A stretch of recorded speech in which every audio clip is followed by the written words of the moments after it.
Connection is good, everything's good. Great, fine. Yeah. So go to the product life cycle. What is the product life cycle? The product life cycle is the length from the time at which a product is being introduced to customers. Yes. Towards until it is being taken away from the market. That is what product life cycle is. The length at which the product is being introduced to the customers until it is being taken away from the market. What's the life of the product? It's just about life of individuals too. Yeah. So that is life cycle. So here they said products do not last forever. A typical cycle for a product is as follows. So we start with the introduction, which is before the introduction, you have to think about design, product design, which brings about a product development. Okay. So the first is a product development. First, a product is developed. The prototype is tested and market research carried out before the product is launched onto the market. There are no sales at this time. So the first stage in the life of a product is the development of that product, where the prototype will be produced to test in the market. Yes. Then you are not talking about selling. You want to get feedback to know if the product will be a success or not. Maybe some and if there are adjustments that has to be made to the product, you get to know through that. Yeah. Then the next stage, as soon as that is done, the next stage is to introduce or launch the product to the market. Yeah. So here, sales goes slowly at first because most consumers are not aware of its existence. Informative advertising is used until the product becomes known. Price skimming may be used if the product is a new development and there are no competitors. No profits are made at this point as development costs have not yet been covered. So the introduction stage. There are two things you have to put into consideration. First, the kind of advertisement you should do. The kind of advertisement you should do when you are still introducing the product to the market is informative advertisement. Yes. So they need to be informed. Because at that point in time, at that period, sales will not increase. It's not expected to have a high sales return, or it's not expected to have high revenue at that stage. Yes. So you still have to spend more on informative advertisement. And if you think you need to strategize your price too, you have to use price skimming. I think you know price skimming, right? Yes. Okay. So price skimming means you are charging a higher price so that customers feel like the product is of great quality, especially if there's no competitor. There are no competitors in the market for that product. The third stage, this is when the products start growing in terms of sales.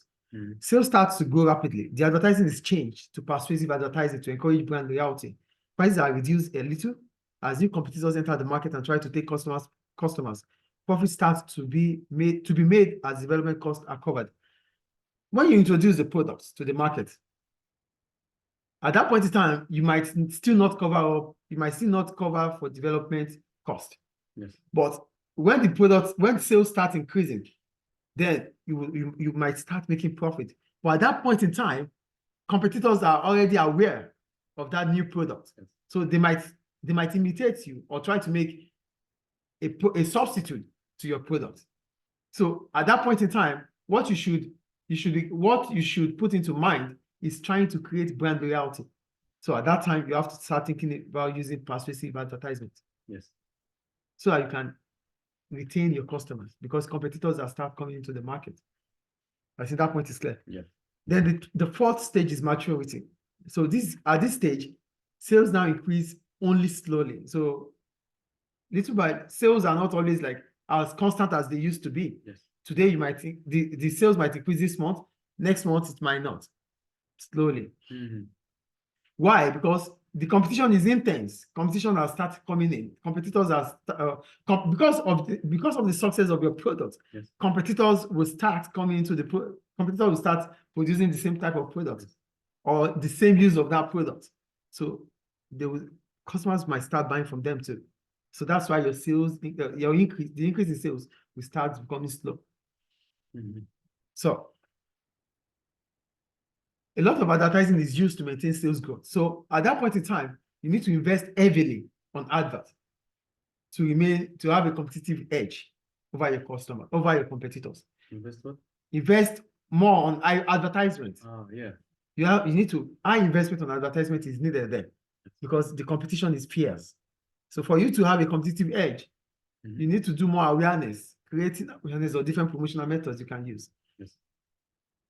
After maturity, then we go to sales saturation. Then profit at that point in time is stabilized, is constant. That it is not expected to have more profit than what you used to have at saturation. Yes. So like they said, saturation point and stabilize at their highest point. Competition is high, but there are no new competitors. Competitive pricing is used. A high and stable level of advertising is used, but profit starts to fall as sales are static and prices have to be reduced to be competitive. So when your product reaches saturation, at that point in time, the product has fueled the market. There are lots of substitutes in the market. Yes.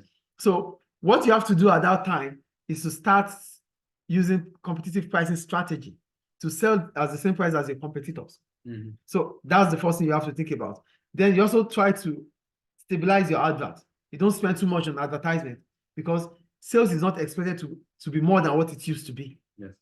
And profit is not expected to be more than what it used to be. Yes. So you have to start thinking about slowing things down in terms of advertisement.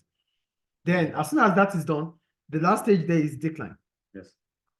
So for decline, sales of the product is in decline. So at decline, this is when you start thinking about new methods of improving the life, extending the life of your products. So you have to start thinking about extension strategies for your product. Yes. So here they say sales of the product decline as sales of the product decline as new products come along or because the product has lost its appeal. The product is usually withdrawn from the market when sales become so low and prices have been reduced so far that it becomes unprofitable to produce the product. Advertising is reduced and then stopped. Yes. So the process of what happens to a product is called the product life cycle. So at the end of it all, it is about how you develop the product, the introduction of the product, growth of the product in terms of sale, the maturity, coming back to saturation, and then decline. In decline, yes, you don't expect, there's nothing to invest further. You start thinking about what next to do about the product. I think it's clear. Yes. That's the. So we go to, that's all about that, right? That's the graph of the. Yeah, that's the graph. Yeah. So we go to how stages of product life cycle influence marketing decisions. Yeah. So now it is important for you to know each stage that your product is in terms of its life cycle, because that will help you to take decisions about the product. Yes. So knowing the stage of the life cycle that the product can help a business with pricing and promotion decisions. Pricing. A branded product is likely to be sold at a high price when it is first introduced to the market, as a low price could give the wrong message about quality. So yeah, it's a branded product. Yes.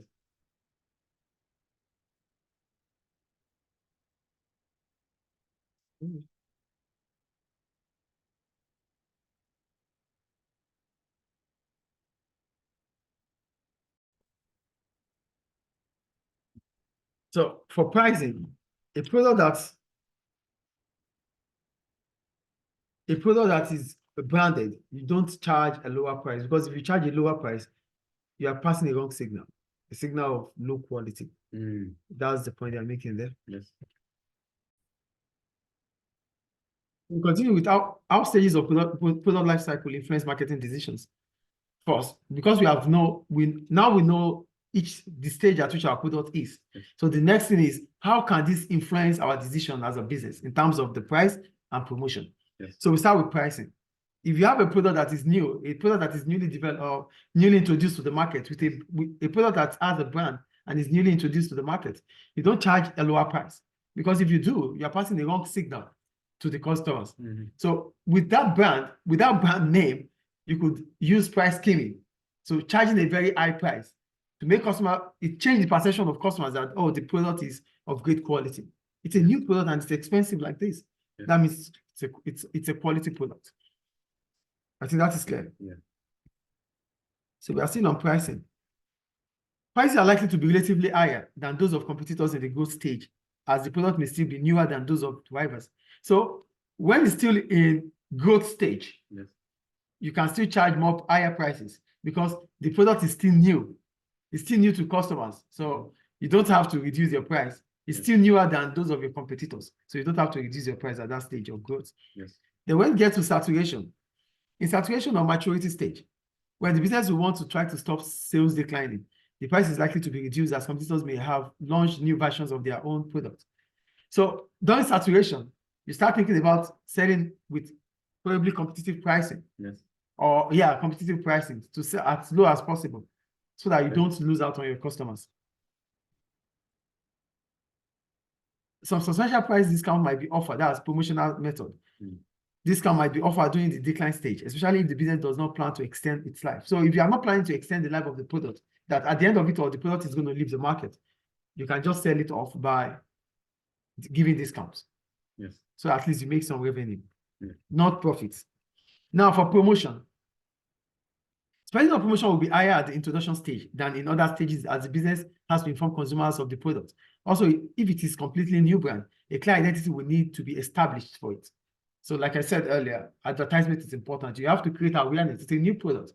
Nobody's aware about nobody's aware of the product. Yes. So you have to create awareness. And creating awareness means you have to invest heavily on advertisement, especially informative advertisement at the first stage. Introduction. Yeah. So advertising will probably be reduced in later stages, either because the product is already well known or because the business wants to use its marketing budget on other newer products. So as each stage is passed by, the amount you spend on advertisement should reduce. Yes. Promotion spending might be increased, again, if the business decides to adopt an extension strategy. Customers will need to be informed about this and convinced that the product is worth buying once more. So you need to spend on promotion now if you are planning to extend the life of the product so that they can continue to buy and they can trust you. Persuading emotional. Yeah, persuasive advertisement, yes. or even discounting. Or even reassuring. Yeah, reassurance. Yeah, reassuring them that, oh, this product is worth buying. Yes. It's still persuasive too. Yeah. So now we go to the extending the product life cycle. Are you there? Yeah. When the product reaches the maturity or saturation stage of its product's life cycle, a business may stop sales starting to fall by adopting the extension strategies. These are ways that sales may be given a boost. Some people ways businesses might extend a boost. Some possible ways businesses might extend the life cycle of their products are shown in the diagram below. So we have them. So ways of extending product life cycle. One, introduce new version of the original product. That means the old version introduces a new version of it. It makes them look, it looks better, improvement on it. Yes. So that's one way. Sell it to a new market. So, or you start finding markets that your product is not in. You start thinking about maybe exporting. Yes. Or, oh, the product is not being sold in Miswata. It's only in Tripoli. Take it to Miswata. Yes. Find a new place to sell your product. Yes. 3, make small changes to the product design, color, or packaging. Repackage the product. Yeah. That might make customers feel like it's a new one. Use new advertising campaign. Try to change the kind of advertisement you do. Yes. Introduce new or improved version of the old product. Do you get the point there? Yeah. A new one or improved old version. A new one. That means you take it off entirely, or you create an improved version of the old one. iPhone 12. Yes. 12 Pro Max. Okay. Okay. Yeah. Now I know it's okay. Okay. They sell through additional different retail outlets. Yeah. So you can sell with maybe you used to sell through wholesalers. Try to sell with agents. Try to sell with retailers. Yes, that will increase the customer base where it could reach. So make it available to customers' convenience.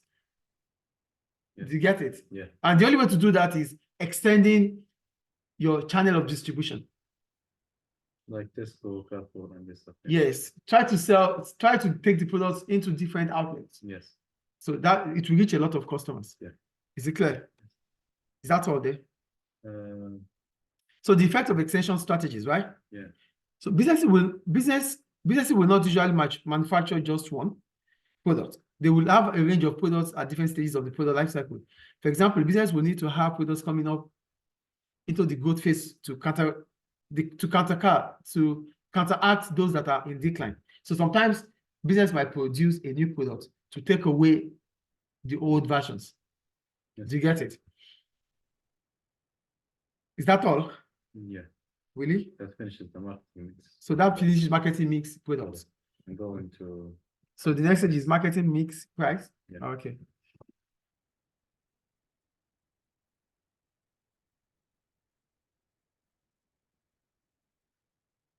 Oh.